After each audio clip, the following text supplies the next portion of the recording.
Mr. Raymond, what makes a good striptease artist? Well, the girls are, in a sense, actors, and they must persuade the men that they are enjoying the experience. So it's a performance, and they must be convincing.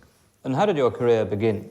Well, I'm an entertainer first and foremost. I started out with a mind-reading act, and I soon realised that people like to look at attractive girls, and they liked it even more if the girls had no clothes on. So in that sense alone, I could read people's minds.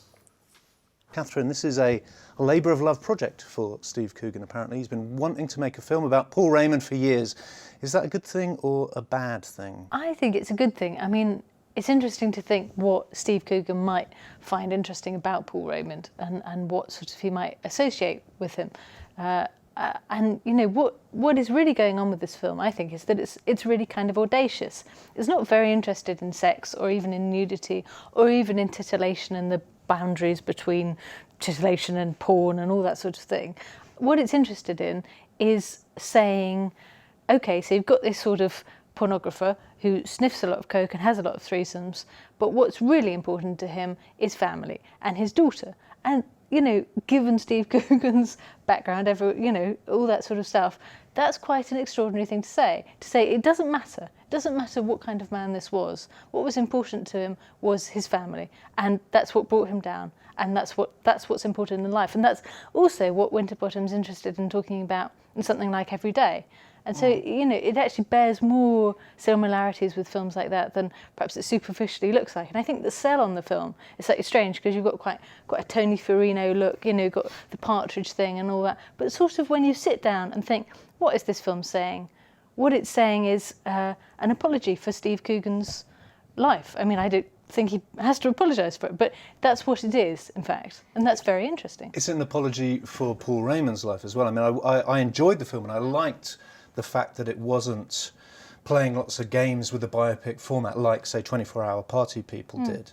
And I liked the kind of melancholy note that it kind of ran on a lot of the time. I worry that it was glossing him a bit. There's a bit there where it says he's been accused of running a prostitution ring as well, which he denies. And you think, but then was he or wasn't he? Who's telling the truth here? Did that bug you, Henry? I think there's an element of that. The thing that bugged me a little more was the games that they played in terms of the style of the shooting. Like they do this thing where they go through the different eras and they'll start shooting in black and white in the 50s. Is black and white. And then 60s is very kind of modish, like Austin dusty Powers. camera look, Austin Powers.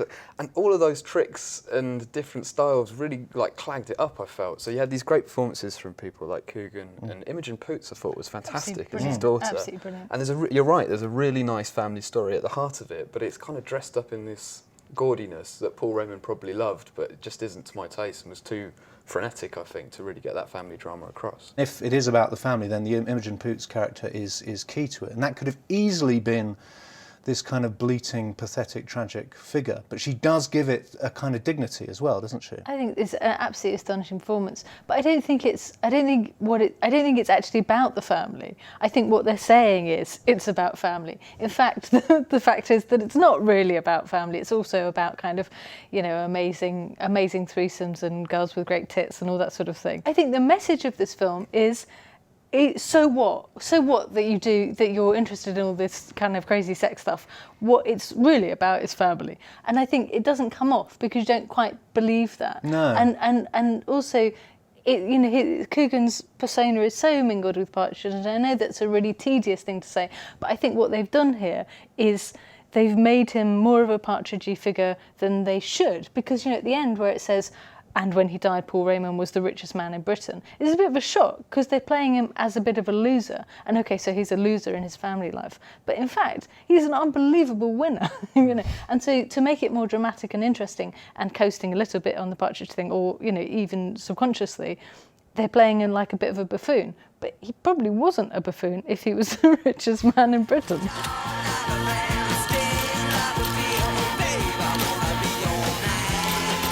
Think of me. Or if it helps, think of me. Look at Paul, but think of me.